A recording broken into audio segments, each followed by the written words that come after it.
All right. Hello and welcome to the Dank Christian Memes podcast. My name is Alexander. I'm a moderator for Dank Christian Memes, as well as Jacob over here, as well as the digital minister. I am joined today. We're going to have a discussion about faith deconstruction. I'm joined with my co-host here, Jacob, and our guests, Olive and Jeff. Jacob, can you give us a quick introduction, and then we'll introduce our guests? Yeah. So I'm Jacob. I am a frequent co-host here. A little bit irregular on when I show up or not. I am here today. And I am our local archaeologist, as well as just a perennial friend of a lot of people in the community, I think. So nice to see y'all. Do you want to say a quick word about where you started in the faith world and where you find yourself today, just so we sort of have that context as we move forward? Yeah, I had an evangelical upbringing, and I went to Lutheran elementary school and then Catholic high school, so I had a little bit of a journey around. Today, I'd say I'm sort of I have some very mixed views. I probably fall into a very liberal theology compared to what a lot of people are used to, but I wouldn't say that I am someone who has super specific theological views, but I do have a lot of views, if that makes sense. Yeah, and maybe we should talk later about how your studies and your location and faith intermingle. I'll mention for myself, I'm the child of a Catholic and a Protestant who couldn't get either denomination to marry them. So I was raised in the United Church of Christ, and there's a lot of room to wiggle and room to grow in that denomination. So I have never really had a faith deconstruction experience.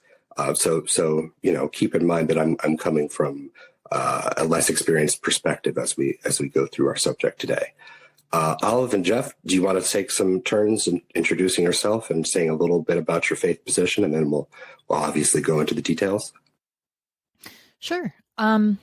So this is Olive. I grew up in a evangelical space, and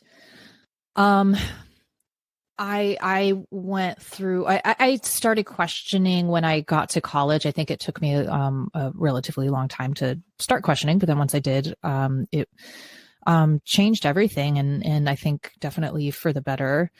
My parents were both raised Catholic, and then later we went to a community church when I was a kid, and then when I was in middle school, we started attending this evangelical church.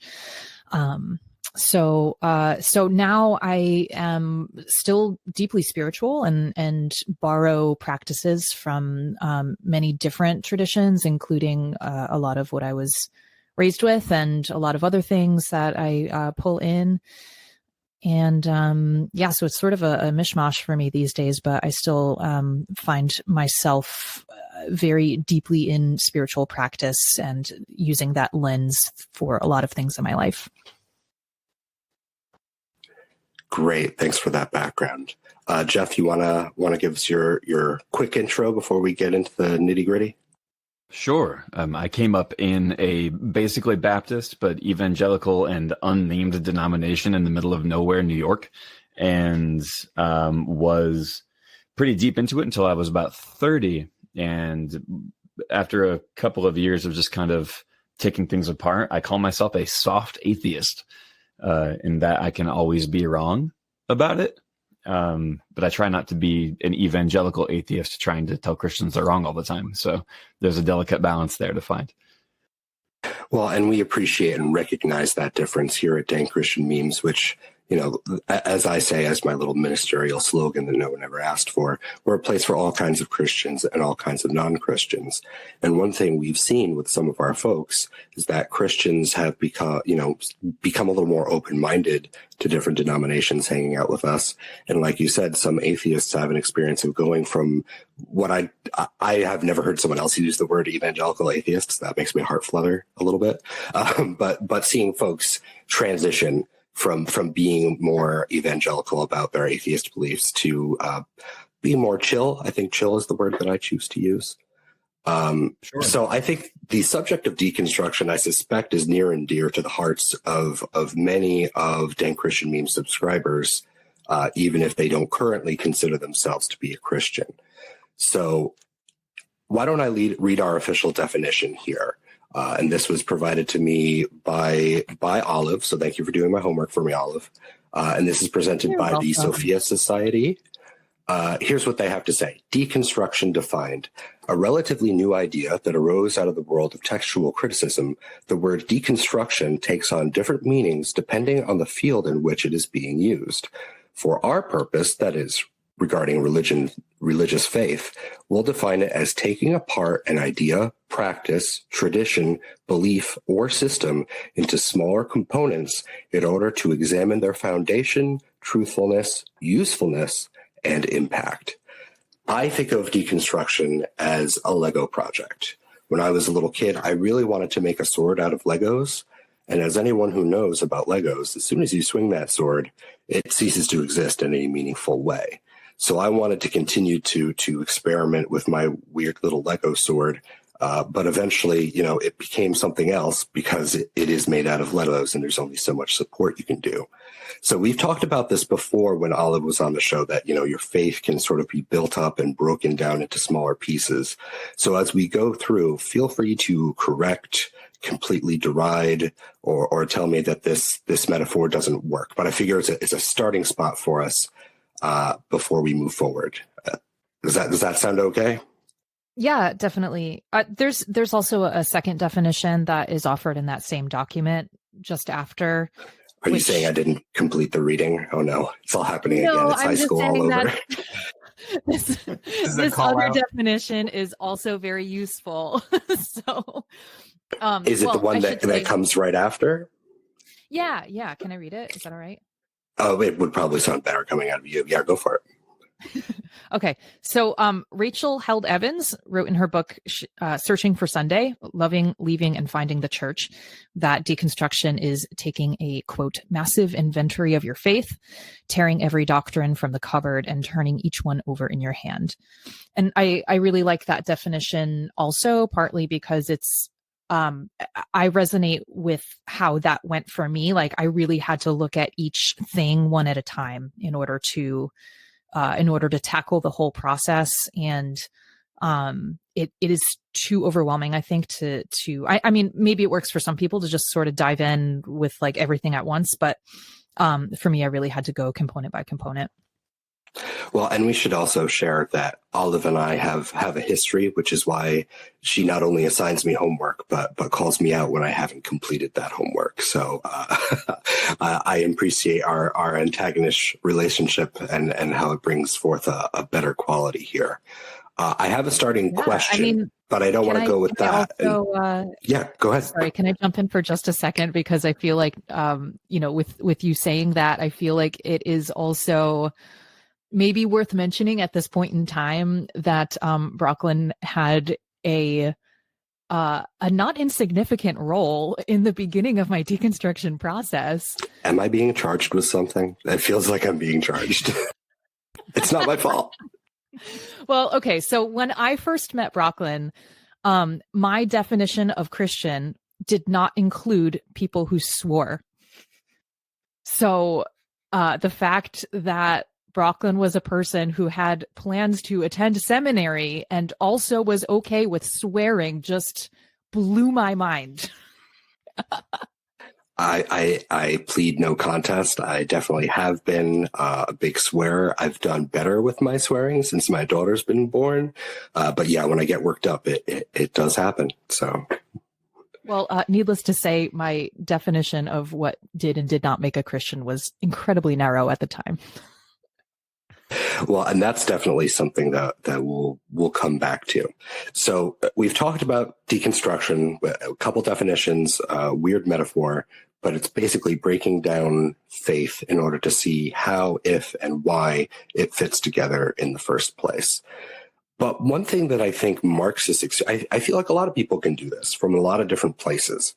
But I think when people are talking about deconstruction, a lot of times they're talking about sort of an evangelical context, or perhaps evangelical adjacent, because I think there's a lot of people who don't identify with that label, but would still be part of this, where there's a sort of a sacrosanct. There's a sanctification around these ideas. Obviously, there are religious ideas. So we can talk here casually about breaking them apart. But for a lot of people, this is an act of disloyalty to even question, let alone consider that you might come out in a different spot. So I want to ask you all that have experienced deconstruction, has that been part of the experience? Do you feel like there was a sort of loyalty to your denomination that was being questioned? Or was this perhaps a secret experience that no one could judge it because no one could see it? I think somewhere between the two. I don't really think I've ever had a denominational loyalty. One of the things about a lot of American evangelical Protestantism, or forms of American evangelical Protestantism, is they all, a lot of them claim to be like non-denominational, right? Realistically, they all have theological, social views, etc., right? But on some level, when you are in that mindset that you are simply a Christian and don't have some specific take on Christianity that is cultural or limited to a certain setting or audience,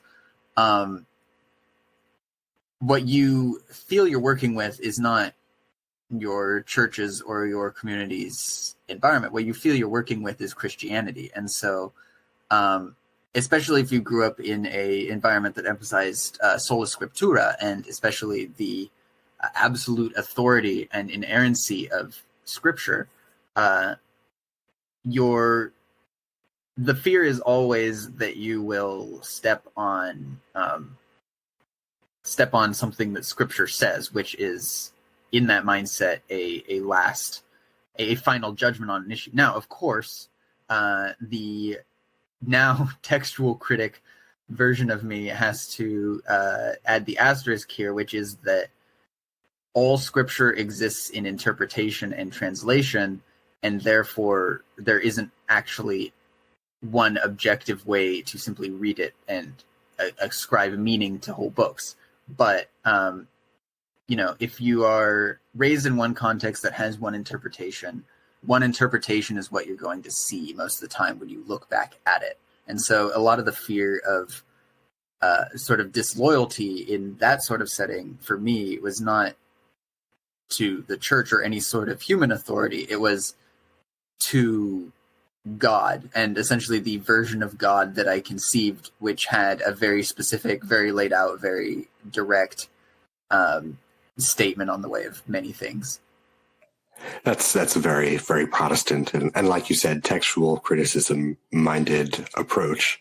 I like what you said about how you never had loyalty to a denomination. I imagine your home denomination might have been a little startled if they heard you say that. Jeff, can we ask you about sort of your experience about, regarding loyalty, both, sort of loyalty to creed, even if you don't necessarily call it that, loyalty to theology, and loyalty to people. Has that been a component for you? Yeah. So when I was a Christian, like I said, came up Baptist, and I was of a mind that anyone who wasn't a Baptist probably wasn't really a Christian. Catholics weren't Christians. They actually called them a cult, which is, I kind of still agree, but whatever. But my and there's a lot of that where Christians, have a narrow definition, like Olive was mentioning, and full categories sort of get, excommunicated without the pomp and circumstance. Did you feel like because you questioned, you were no longer part of the elite? When I my deconstruction happened kind of in secret, but in my little town, when I finally left home a little bit and I discovered that Pentecostals were a thing, I was like, oh, these people are weird and they're not really Christians either. And also people who swore. I forgot that was a little detail that I have in common with all of them.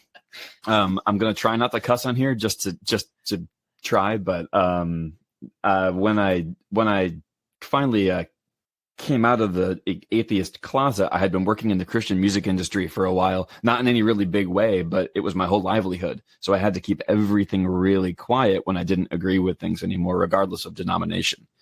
I think I answered your question, but I'm not sure. Just as a point of comparison, I mentioned I was born in the United Church of Christ, raised in the United Church of Christ, and while I'm not as active in that denomination, that is, where my ideology comes from by and large. But I've had ministers tell me in confidence, I wake up some mornings and I don't believe in God, and that's a struggle of faith. And I always thought from hearing clergy that was very honest. And I feel like a lot of Christian folk have these silent struggles and silent doubts. And you got to wonder, maybe if they weren't going through it alone, would it not feel like, an isolating experience or like you're, or in fear of being outcast or whatever else, you think a minister might say if they found out. Right. We're kind of encouraged to keep questions secret. We're not supposed to ask the difficult questions because you can't afford to have your pastor look like they don't know what they're talking about. That was kind of part of the above reproach aspect of it that I remember seeing and dealing with a little bit. So that just, people will sit there and these questions and these doubts will fester and they'll fester and they don't talk to anybody about it. And I just recently started telling people that I wasn't a Christian, and I had a bunch of people reach out to me. They're like, hey, can I talk to you about this? And I'm like, yes, I wish I had something like that when I was going through this originally. All I had was the Bad Christian podcast, and that was about it. So I want to pose another question. I have a theory. I'll throw it out and you guys say if there's any validity to it at all. From what I've seen on comments on Dank Christian memes, people I've talked to, and yes, a little bit of media conversation, it seems to me that one of the biggest things that drives Christians away from being Christian, other than problems with their specific denomination, is that a lot of churches, leadership, and clergy are seen as unwilling to engage with the problems of evil, that the acknowledgement that evil and suffering exists in this world, and it can be, I would say it is, very difficult to reconcile that against a just and loving God. Now, I'm not saying you can't believe in those two things, but I'm saying there's real challenges there. And I fear that, we as clergy sidestep that question whenever we want because it's one of the hardest questions. Do you feel like that played a role, or is this an experience that doesn't really identify with you guys and your travels? I can jump in. Yeah, I feel like I had more of a philosophical, I think the sort of linchpin for me did have to do with sort of a side way of that, but for me, I felt like my biggest question that really I could not reconcile was Jesus saying I am the way, the truth, the life. No one comes to the Father except through me. That I just could not get around that because felt a little absolutist. It sure did, yeah. And then also, the question that kept coming up repeatedly in my brain was what if I had been born somewhere else where Christianity was not the main religion and it was not as accepted? If, let's say that I had been born in India, and in the ideas, doctrine that I was raised with, it said that, at some point, they'll be exposed to it and then they'll be accountable. And it's okay, but if I had been raised in India, even if I was quote unquote lucky enough for someone to come and proselytize to me, what is the actual likelihood that I'm going to convert because of a random stranger coming through town and leave everything about my culture behind? It just didn't add up. Well, and if you don't mind my saying so, it's a problematic theology I think it's problematic anyway, when you say that only this type of person can be saved or is saved, where like it really leaves itself to ethnocentrism, where you judge your culture to be better and others to be below you. Right. So I find questioning that theology is a wise decision. Yeah, I had a variant of that line of questioning when I was growing up, which was it always had to do with like historical interest, but like for tens of thousands of years, the peoples of the Americas and Australia were separated from the peoples of the old world. And it was very hard for me to rationalize the idea that all of Native America would be condemned to hell for being on the wrong continent for millennia. Exactly. That made me think a lot about like, to what extent do we have the actual ability to say who can be saved and who can't be? We don't really. We take a specific interpretation and we run with it. I mean, there may be something to it, who's to say the mind of God, but it doesn't jive very well with the idea for me of a like universally benevolent God who wants to give humanity a chance, right? Can I add something to this? Please do. For biblical context, because I'm a giant nerd and I still know my Bible, unfortunately. So it's in Romans 1:20. They say that no one is without excuse because of the divine nature of creation. So even if you've never been exposed to a Christian witnessing to you or as a missionary or anything like that, the simple fact that there's a tree outside should be evidence enough for you to believe in Jesus's saving power. And it doesn't really make sense to me. And it's always been a problem for me. But as a minister, you might be able to shed better light on that than a layman like myself. Well, I think you speak very wisely to the sort of two-pronged nature of it. I wish we had Andrew here to talk about this, because I think a lot of people today see that as actually a more progressive view. I think the church has made some statements on it that sort of massage the language a little bit. So suggesting that someone could have a divine experience without experiencing Christ, that in a reverence for nature, perhaps in a scientific study, or so on and so forth.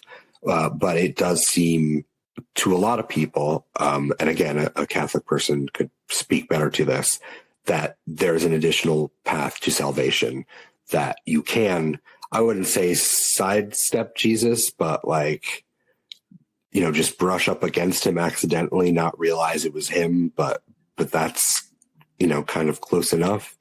Again, I'm not doing it credit, but I think a lot of Catholics would take it to a place of saying there's more wiggle room as a result of that theology, even if it is problematic to start. May I butt in here? Hey, everybody. How you doing, Broclen? Hey. May I butt in here? I want to. My name is Sentient Gorilla. You guys can call me John David. I just wanted to add. I feel like that should be taken with a huge grain of salt. I think the Bible explicitly says that there's no way to the Father but through Jesus Christ. And that's what Olive was saying moments ago. Yeah. Okay. All right. Yeah. It's explicitly clear. So I mean, we were being specific to the Catholic Church because there's a lot of papal encyclicals, ex cathedra statements, and all sorts of other things that sort of make that up. Right. But I think you're right. I think that outside of Catholicism and maybe a couple other denominations, that many Christians would fall hard on that.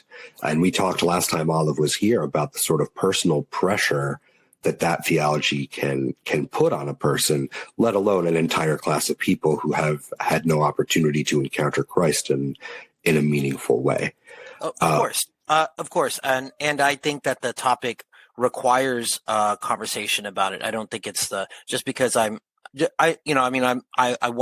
wanted to take the opportunity to push back against the idea. But with that being said, as somebody that enjoys talking about the faith that we share, I think it's worth the conversation, just so I can at least find out where everybody stands on it personally and spiritually. So I want to throw out a question about deconstruction, because there's something I've noticed. I've been through some interfaith spaces, and I found that there's a difference. We talked about this before. There's a difference between theology at the pulpit, where the minister is preaching from, or in the seminary schools, and theology in the pews and how people are living their everyday life. In my experience, in my tradition, there are a number of things that you can question in the church, and that's okay because it's part of the established culture. Well, there are other things that are sacrosanct. So I'll give an example. Some of the writings from the prophets, especially Ezekiel 10, which my little icon is inspired by. People have read some of these encounters with angels or divine beings that are very complex and very detailed, and said, was Ezekiel drinking something? Did he have peyote in the desert? What was he on, basically? 100%. Yeah, absolutely. And a lot of otherwise uptight church ladies are resonating with that, saying, yeah. But if you said something against the Trinity, oh boy. So have you guys noticed in your places where certain ideas are okay to question, maybe even joke about, and others are completely sacrosanct and not to be crossed over? Olive, you want to get us started? Sure. I experienced this just recently. Even like in the space that I'm in now, I attend a something akin to a small group that we call Moon Church, and try to meet around the full moon, and it just sort of aligns with where I'm at right now. So the topic was about like we're talking a lot about Mary, and I like made a joke about her like maybe making it up, and which I thought was like, something that like hasn't everybody wondered if Mary just made it up? Like, and it was not like received in the way that I thought it was going to be. And they all kind of like moved on quickly from it. And I was like, okay, that joke didn't like go as well as I thought it was going to. But even outside of a Christian context too, it's like, it's strange sometimes where you just come up against like certain things in certain groups of people where it's like, oh, like you shouldn't say that, I had a Catholic nun who taught me in seminary, and she was so elegant and spiritual, I could never even try to copy the way she put this. But basically what she said is that, if you want to look at it from a different context and say that maybe the Magnificat and the, inception of Jesus are a little different, there's the possibility that Mary was victimized. Which again makes it a very serious and very sacrosanct subject. But a lot of people from outside Catholicism look at, Mary and say, ooh, that's is that a graven image? What's going on there? And we have that, that conversation sometimes. So yeah, but I've noticed myself, sometimes someone will say something against the Virgin Mary, and I'm like, how could you? Like, I clutch the pearls that I don't actually have. So now I feel like I need to buy pearls to clutch. So I'm surprised sometimes that I deal in Jesus jokes every day, all day. And every so often I'm like, well, hey now. So I know I can be at least hypocritical in that sense. And I just also want to toss out there that I feel like in the progression of Christian theology, that Mary's role has gotten so sidelined. And so, and that's possibly why that comment was like not received well in that context, because we were talking about how much like women in general have been sidelined throughout Christian history, but like that, Mary's role as a potentially like, I don't know, divinely, in tune person to varying extents, like that was the sort of the topic of conversation. So yeah, but yeah, I mean, there's so many different things that could have happened, and so many different reasons that things could have played out the way that they did, and like there's not really any way to know. Yeah, can I jump? I just want to say, my theory is that we have some things that we question sometimes with delight, and other things that, like Olive was saying, that if you say that joke, it's going to land hard. Oh yeah. My thought on that was the most logical idea for the actual origin of like Jesus's conception and birth is probably just that Joseph and Mary didn't wait till they got married. and they had to come up with some kind of a lie to get past things. And he said that he didn't want to put her away publicly. Is that what it was? Something like that? Like that he didn't want to stone her, preferably. He was going to dismiss her, and she would have been seen as of ill repute if he did dismiss her. But an angel said, nah, bro, stay the course. Right. So he's like, yeah, an angel talked to me too. Yeah. An angel told Mary about it. And then another angel told me about it, Joseph. And it just kind of seems like one lie that turns into another to save a young woman's reputation who was victimized by an all-powerful deity. It's a little weird. Yeah. So how do you think you're... Right? I don't remember her saying yes to it. Yeah. So how do you think your faith community of origin would respond to that interpretation? Would they be on the floor fainting and people trying to like revive each other, or would they be somewhat familiar with the criticism? I don't really talk to much of the people from my old faith community anymore, so I couldn't actually qualify that. I have never heard this line. I meant as an approximation. Of course you can't know. I apologize. Yeah. I will put in I would say devil's advocate, but it's not the appropriate one in this point. The sort of advocate for the person who might not be comfortable with that sort of thing, is that it does poke into sensitive topics in a place that is very critical to a lot of people's specific relation to the faith, especially because, well, for one thing, Mary has been considered historically in Christianity often conceived without sin, especially in traditional churches like Catholicism and Orthodoxy, and thus, other than Jesus, as close to divinity as a person could be. And so I think in a lot of ways it butts up against this issue of how do we discuss divinity irreverently, and what is the comfort level of God, right? Someone we never talk about in this audience, and that's because he doesn't tell us, is what is God's comfort level with the joke. And I think that anxiety hangs over a lot of people who might otherwise make raunchy humor about religion, or suggest things were different in a joking manner than what their faith community says, is that if God sees all and judges all, does God have a sense of humor that allows for that sort of thing, or is it considered irreverent in the presence of the divine? So what is the threshold of God's sense of humor, basically?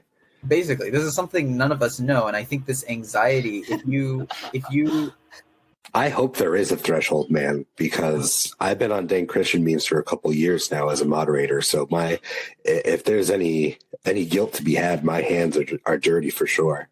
Oh yeah, I'm in the same boat there, but I think that this question is the one that really looms in the background of this discussion for people who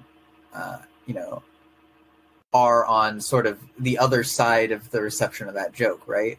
It's the idea that if I'm laughing at this, am I laughing at God in a demeaning way? Well, and I think too that this kind of circles back around to sort of the essence of like why deconstruction is so hard and such a difficult thing to engage with, is because there's so much anxiety around so many different aspects of the deconstruction process, right? So there's the possibility of losing your community depending on how much questioning is tolerated within the particular faith community that you're involved with. There's the actual just like questioning itself and being willing and brave enough to like move into a place where like you don't know everything. Like I was very reluctant to move from a place where like my faith was all like zippered up and kind of circular and made sense within its own world. But like for me, the point in which I really began my true process was the point in which I decided that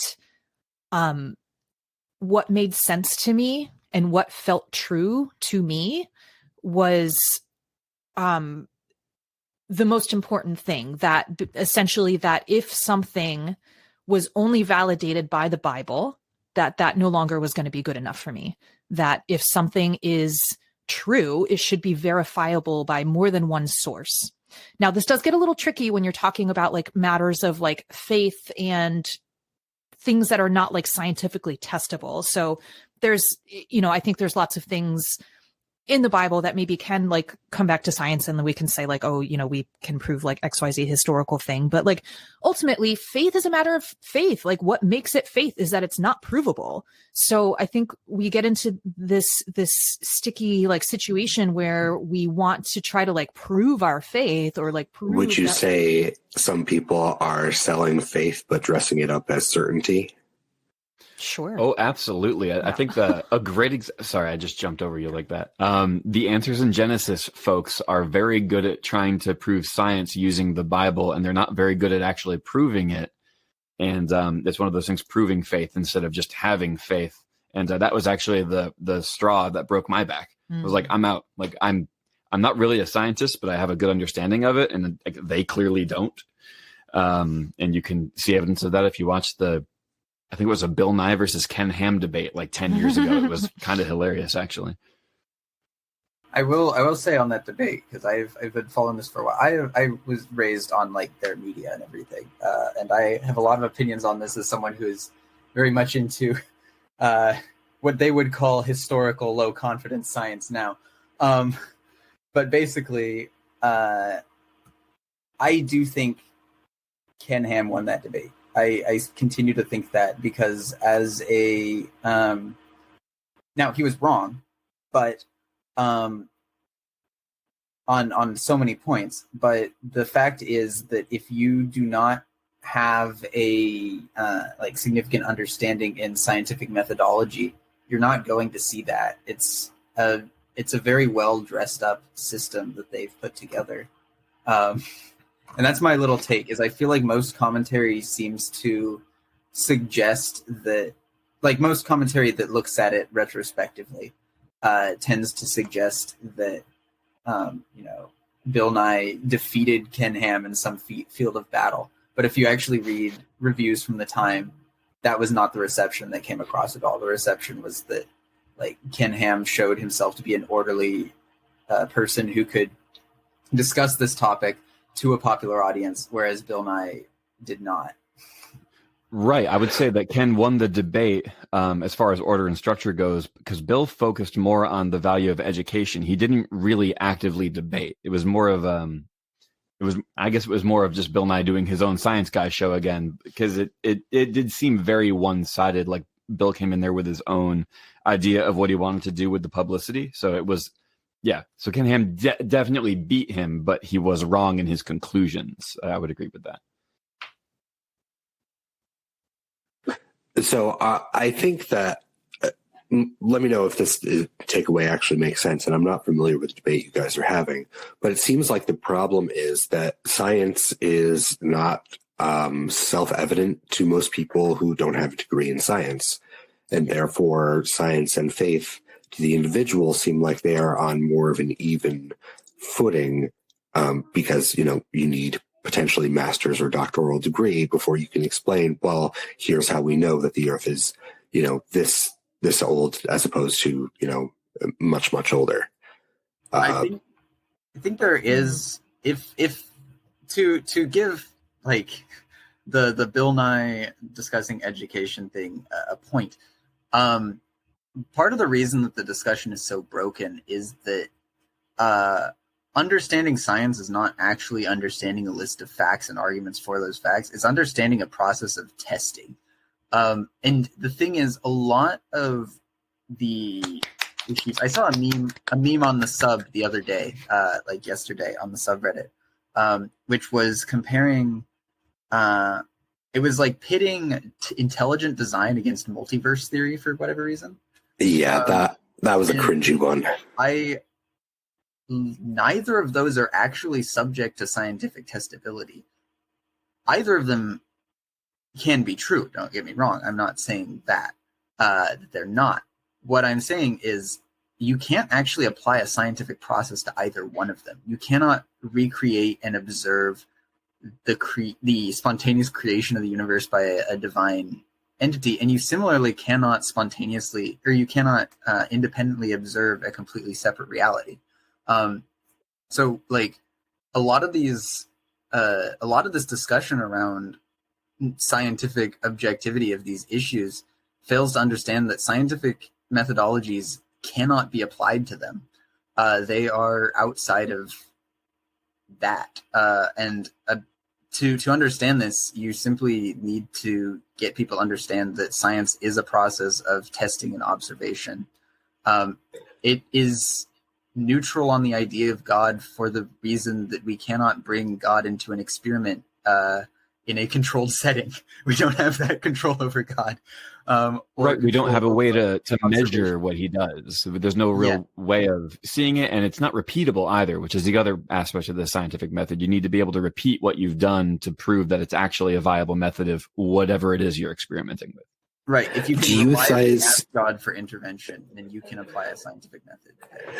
Do you guys think that in my denomination, science was not called into question? That you could be a scientist and believe in science and be a faithful person, and there didn't need to be any sort of conflict there. So this was new to me when I would think I was a teenager and first started, encountering this stuff.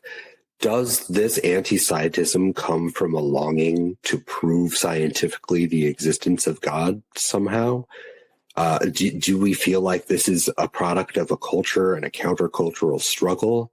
Or is this just, people of faith being easily threatened and sort of choosing to die on a hill unnecessarily? As a former, very long time young earth creationism advocate, I'd say it is a few things. One, I don't actually believe that they're anti-science at all in their mindset. And I think that is a pejorative that we apply very, very recklessly and often counterproductively. Often people who are very into proving things with scientific terminology are very invested in science. They are invested in the idea of science and the aesthetic of science, and they simply don't understand the methodologies and constraints of it.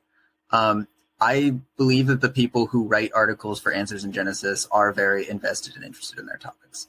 I think that, and if you tell them that they're anti-science, they will find that a ridiculous premise because they're very invested in it. What they are worried about is the idea that society is moving past the need for their specific interpretation of things, and that the arena that is happening is in the scientific arena, and therefore they feel like they have to step into it and box on even ground.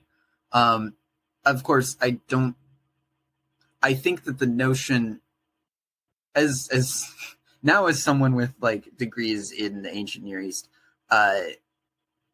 biblical literalism is not how ancient people read the Bible at all. It's not how ancient people read their texts generally. It's like a modern phenomenon. You don't need to throw Genesis out the door just because like evolution occurred. But this mindset is very deep rooted, because if you were raised on the idea that these things are true, in a very literal sense, that Adam isn't just the Hebrew word for humankind representing a generic description of the human condition, but a like historical person, repeated scientific evidence about simian ancestors is going to be absolutely terrifying if you've built your entire faith around the idea that the Bible is 100% literal in everything it writes. So I think creationism in its current form, young Earth creationism specifically, because there are other types, exists specifically because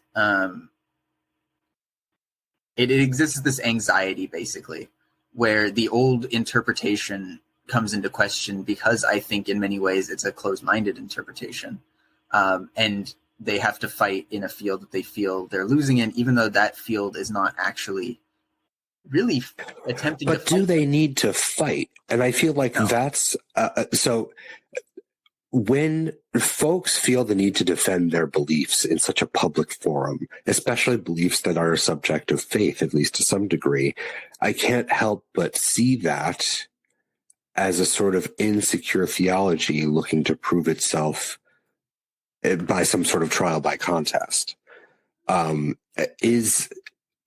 I off here? Is there a desire for some groups to want to have that proof, or at least be shut out from the negativity? And I Jacob has rightfully, pointed out that anti-scientism may not be the right word. But every faith group has to interact with things that are outside their faith. And I think, can we learn from that, or is that judging people at their worst? So I feel like the one of the main things that sort of guided me in my deconstruction process was my deep belief that all humans are equal, and that somebody else's religion is just different, and that there's so many different ways to describe the same thing. So I feel like where I'm at now is kind of like a unified vision of that, all like sort of similar to like the Baha'is, who acknowledge that all different religious traditions have something valuable to add, and it's just a matter of like what lens makes the most sense to you. And I include science as one of those lenses. I think that the essential experience of faith is coming into contact with awe, and coming into contact with the sense that there is so much that is larger than yourself that you do not understand, and that we can sit back in the understanding that there's no way for us to know entirely.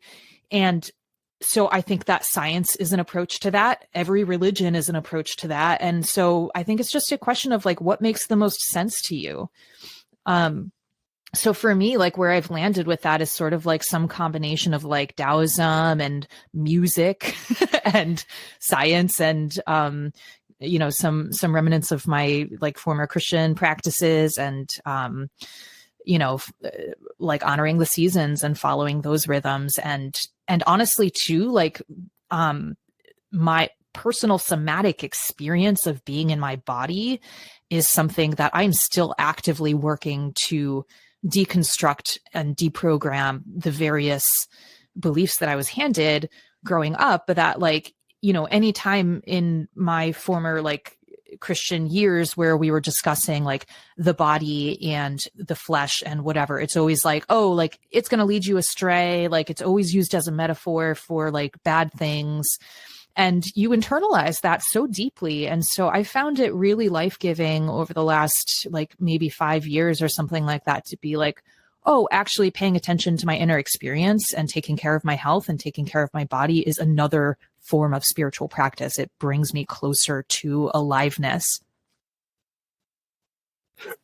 Would you say, and this question is for everyone, I've heard people talk about this as like kind of glass shattering moment, right? When you're looking at something through a window and the glass shatters and you realize that you were, looking at something different that maybe you didn't fully understand.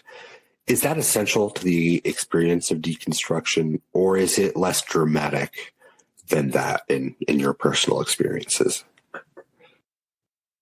I do feel like that is an essential part of the process. Well, the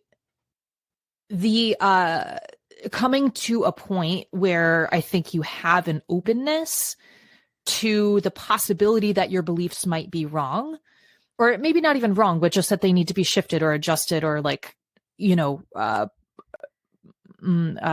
evolved in some way. I think you can't use that word though.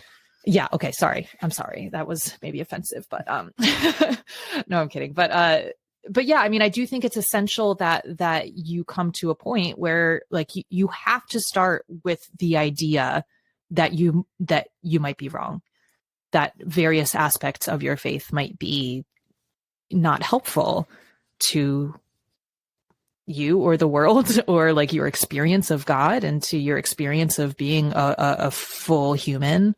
I do think that is essential. I don't have anything to add. I think that's pretty much whether you call it an say. earth, like a earth, like glass shattering moment or whatever. I think like it comes in various forms. Like for me, it was very slow. Like I was saying before, like I really had to go one by one of like, do I believe in the Trinity? Do I believe in like, each particular thing, and like turning each particular belief over in my hand until I like, finally peels everything back to like, do I believe in God? And I went many years being like, I don't know. And where I'm at now, I feel like my definition of God is so much wider than it ever was in the past. Like my definition of God now encompasses like almost everything.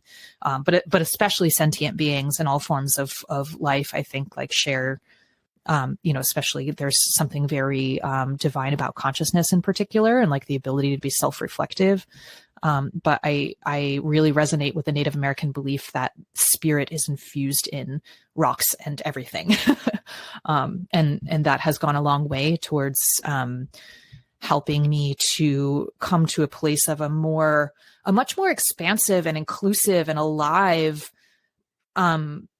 interaction with my faith. Like I feel like I walk with my faith in such a broader way now, where before it was like, okay, I'm like going to church, I'm doing churchy things, I'm praying, I'm like this, I'm that. And it's not just like, this is the air that I breathe. Yeah. When, if I can add on to that, when I was a Christian, my faith wasn't really faith. It was more of a obedience out of fear of hell. So there was no real, I believe this because I think this is true. It was, I believe this because if it is true, I'm going to burn forever. And when I got rid of that sort of certainty that I'm right about that, which I think there's a book called The Sin of Certainty, and it pretty much explains that the only real sin that exists is being 100% right about something, that you can't be wrong, and then forcing that on other people. It's a really long book, but that's kind of all I got out of it. That sounds like the most important like part of it. Yeah. It says it all in the title, The Sin of Certainty. And I forgot what I was going to say on top of that, but that's okay. Go read the book. I don't know who wrote it though. Well, thanks for half a book recommendation. So we're coming up on our we try to wrap it up in about 15 minutes or so, but I want to talk a little bit about the sort of meta topic of deconstruction itself. I listen to some podcasts. I try to keep up with ministers who maybe are not from my theological realm. And what I've found is that there is, like I said before, that distance between the theology of the pulpit and theology in the pews. In the pews, deconstruction is very popular. And I think for certain denominations, it has been. I think that there's plenty of Catholics who deconstructs and became Episcopal. In my area, they sometimes become United Church of Christ, that there can be a fluidity around faith. But I think a lot of pastors wrongfully think that deconstruction is a one-way direct trip to atheism. I think that for some people that is the case, and I think that's fine. But I think that some of these pastors out there, if you're deconstructing, then you are on a path to, becoming an atheist, and we have to derail you and get you off that path. So I would, like to remind folks that, faith is fluid. And rigidity it can sometimes be, sort of a demand performance. But again, I'm not a person who's deconstructed myself, so I just want to be, leaving room for others to have genuine faith experiences and to find faith locations that fit them better. But is that what you guys experienced from, like, did you feel like you were coming to a place that was positive? Or did it just genuinely suck early on? Oh, is that swearing again? I don't know if that counts. I think to be honest, in my deconstruction process, it almost always moved forward because, like, positively, because it moved at the pace that I allowed it to. I think it would have been a very different thing if someone was, like, actively trying to destroy or dismantle my faith in my life. That wasn't really the case. And so I think a lot of the fact that it was a comfortable experience was because, I may have started out, like, very much fearing God, whereas I moved towards loving and accepting God and the created order that we exist in. I think that, like, I only stepped forward once I was comfortable doing so in different mental positions, right? Because nobody was standing there like, "Hey, what are you doing the whole time? What are your thoughts on X? What are your thoughts on Y?" I may have been giving those because I was just very open about it, but only where comfortable and when comfortable. I imagine the experience is very different from people who, the other group of people we haven't discussed yet, which is people who are in an environment where their faith is under attack and their deconstruction is a less personal process, which I think is different from all of our experiences, but certainly I've known people where it happens.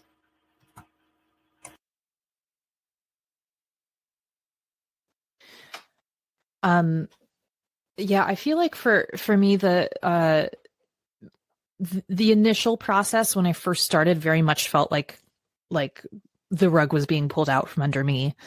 But I still had the sense that the pursuit of truth was more important than that. And when I first started, I felt very confident that I was still going to be a Christian on the other side of it.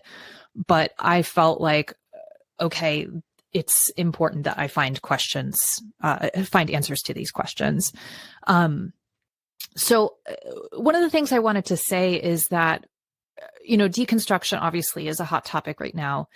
And one that inspires a lot of anxiety with a lot of people for a variety of reasons. But I don't feel like there's enough emphasis put on the reconstruction that happens on the other side of that.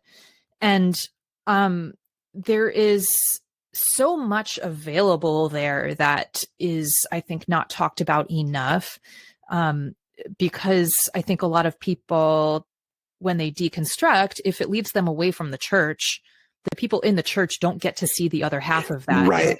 That was going to be up. what I said. I wonder if a lot of pastors see people say, "I'm deconstructing," and 2 weeks later, "I'm leaving your church." And that is their experience of deconstruction.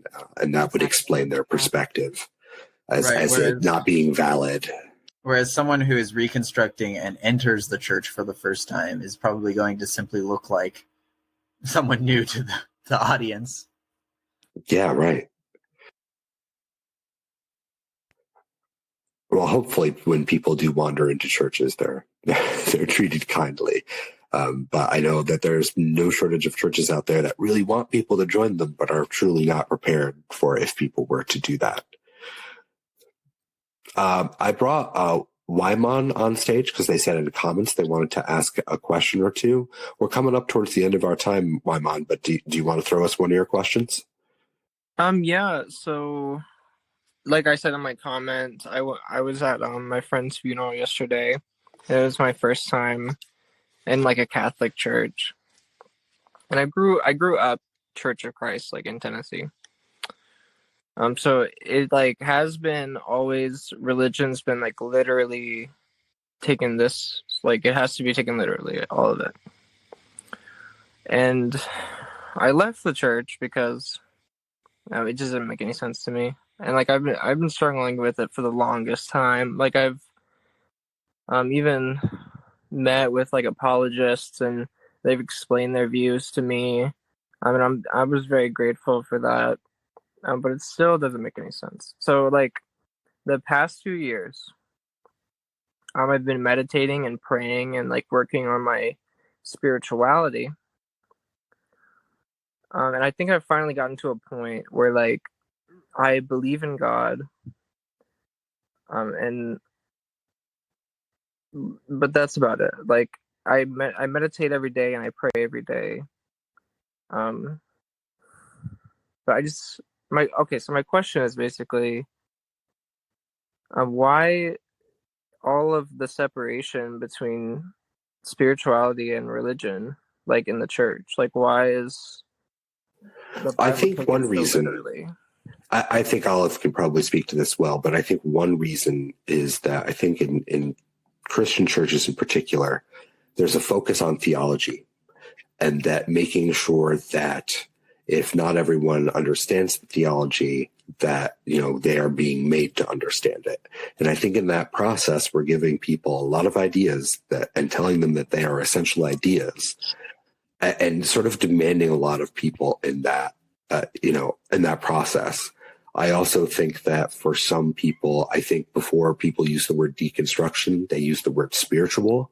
And there's an experience of ministers hearing folks say, oh, I'm not religious, I'm spiritual, meaning I have no loyalty to your church. And that also getting a negative connotation.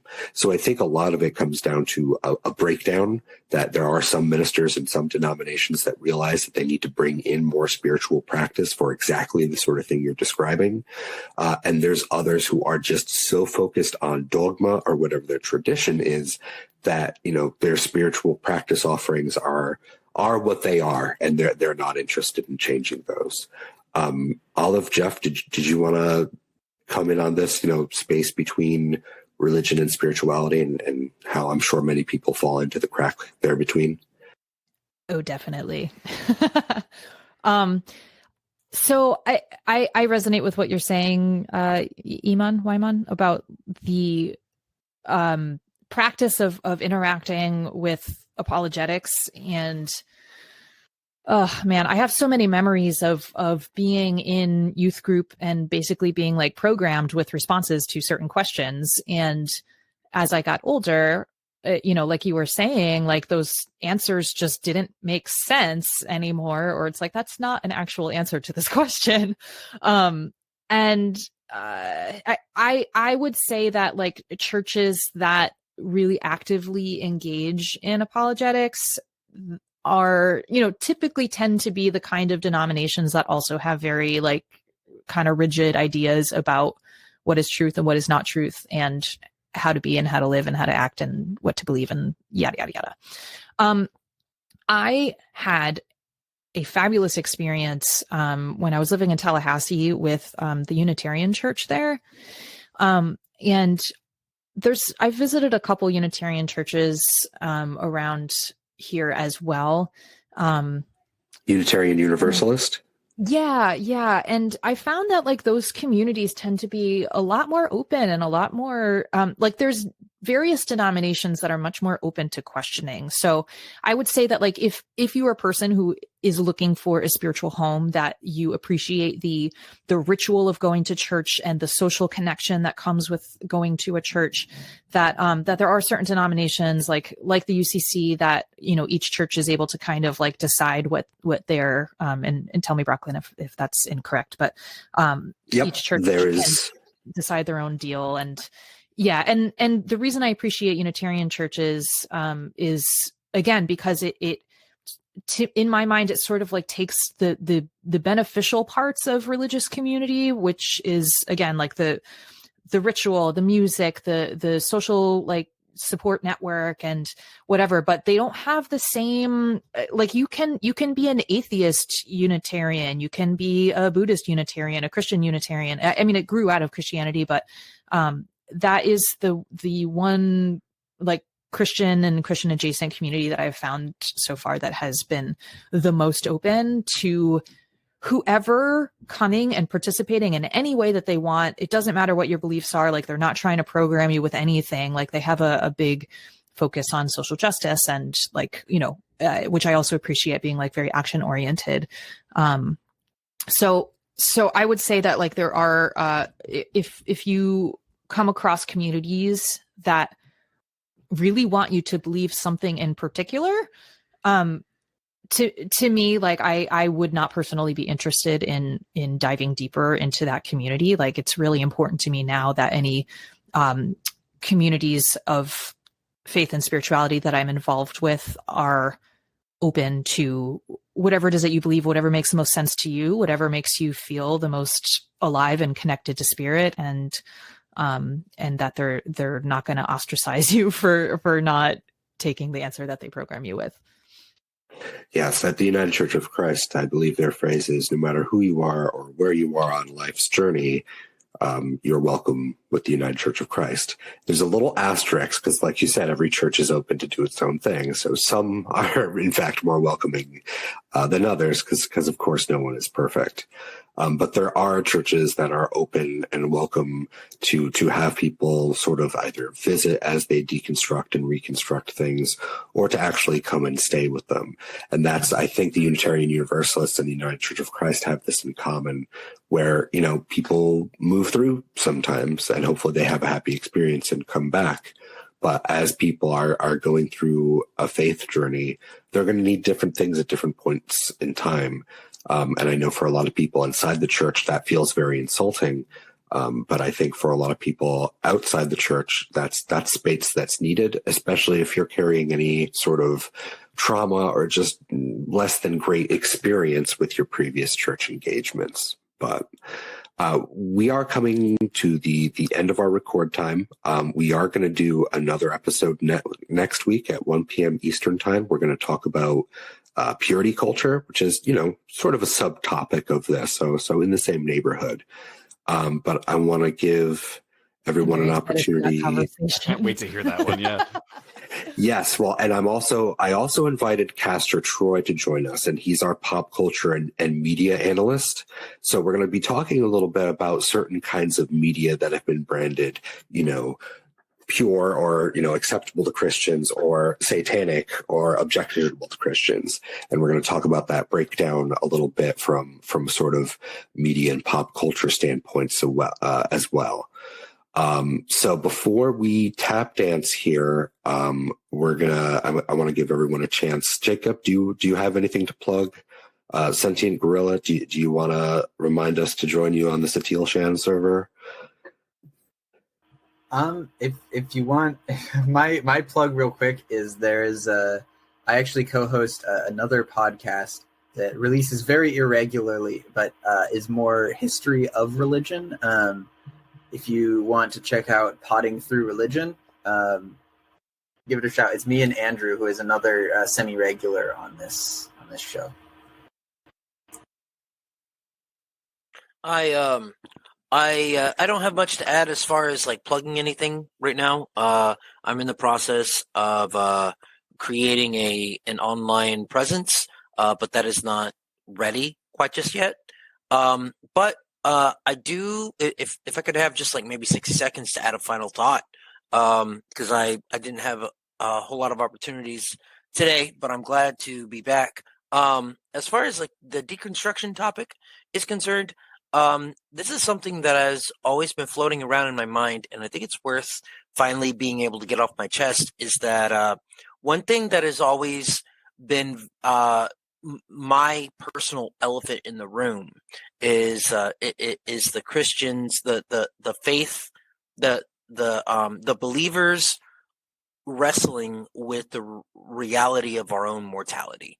And sometimes I wonder, you know, I find myself, you know, I know God exists. I have a personal relationship with Jesus Christ, my creator, and I'm grateful every day for it. But sometimes I feel like it's worth, I think the believer would learn a lot and would gain a lot if they look inward and personally wrestle with the reason for believing God.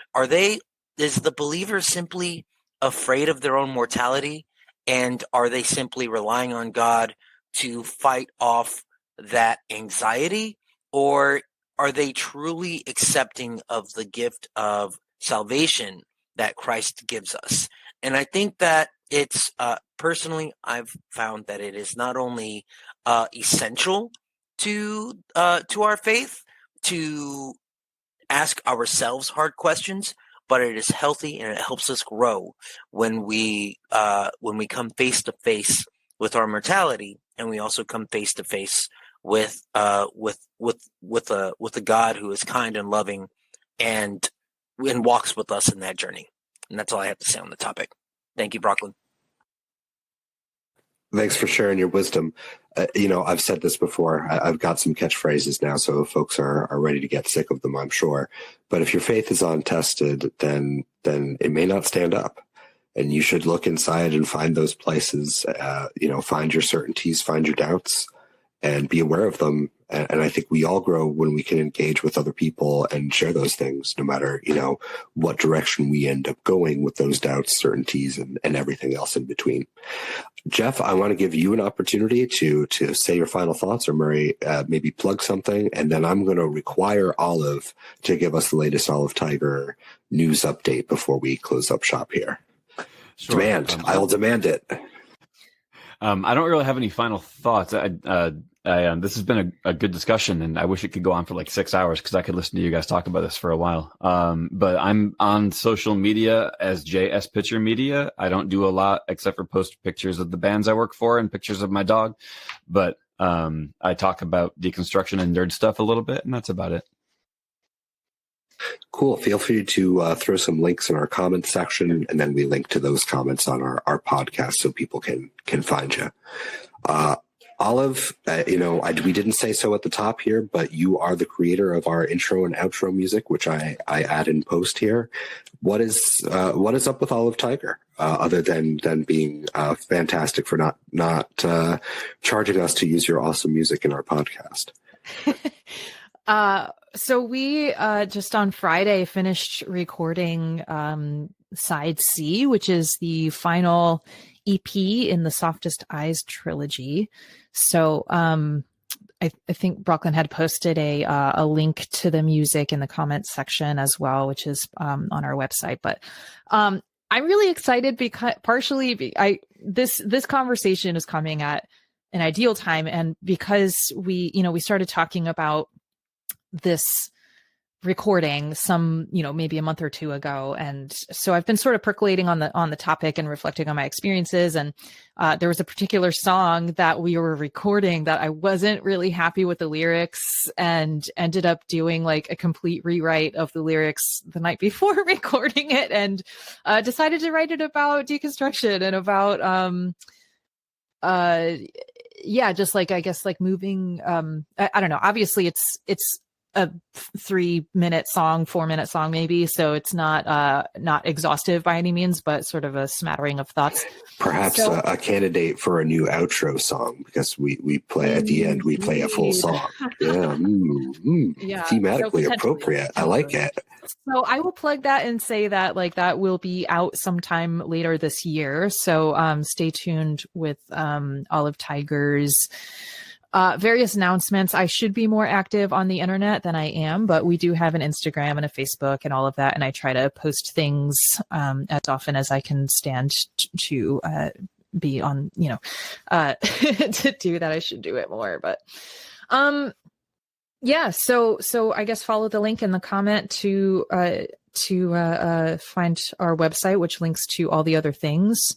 And I consider music to be like the main way that I currently practice my spirituality, and it's not always like, not every song obviously is about faith and spirituality, but a lot of those themes pop up very regularly in the music, because it's a part of who I am and where I've been, and like that will never leave me to various extents. And so I guess a final thought in the deconstruction topic would just be that I feel like the thought that I want to just advocate for is that God has so much space for everything, for all of the doubts, all of the various ideas about him. Like, our human minds, I think, can really not comprehend the immensity of our universe and of, what God even is. So, if you feel like something is not resonating with your own view of the world, follow that instinct. Like I think finding your own personal truth is something that is really frowned upon generally, at least in the denomination that I was raised in. But I feel like that has been the single most valuable part of my coming into myself as a person, and really like getting to a place where I feel like my faith is just so much more inclusive and expansive now. So I just encourage everyone to be brave and find people that can sit with your questions and are willing to engage with you, because those communities are out there and those people are out there. And those are my thoughts. Thank you.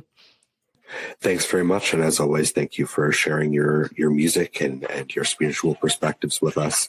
So we are going to be doing a second episode, sort of a part 2 on purity culture. We're going to be focusing on purity culture and what that means, different forms of purity culture. And we're going to be looking at the sort of pop culture and media interactions with purity culture, certain things being held up as pro-Christian and other things not so much. And we're going to bring Castor Troy on to bring that perspective for us. So that is going to be next Sunday at 1 p.m. when we start that recording. I think we're all set here, so I'm just going to read our show notes. This has been the Dank Christian Memes podcast. Our Dank Christian Memes is a place for all kinds of Christians and all kinds of non-Christians to enjoy memes and fellowship. If you would like to connect with our community further, we have social links in our description. As you may have heard, our music is provided by Olive Tiger. Thanks again. Thank you for listening, and until next time, may the memes bless you and keep you.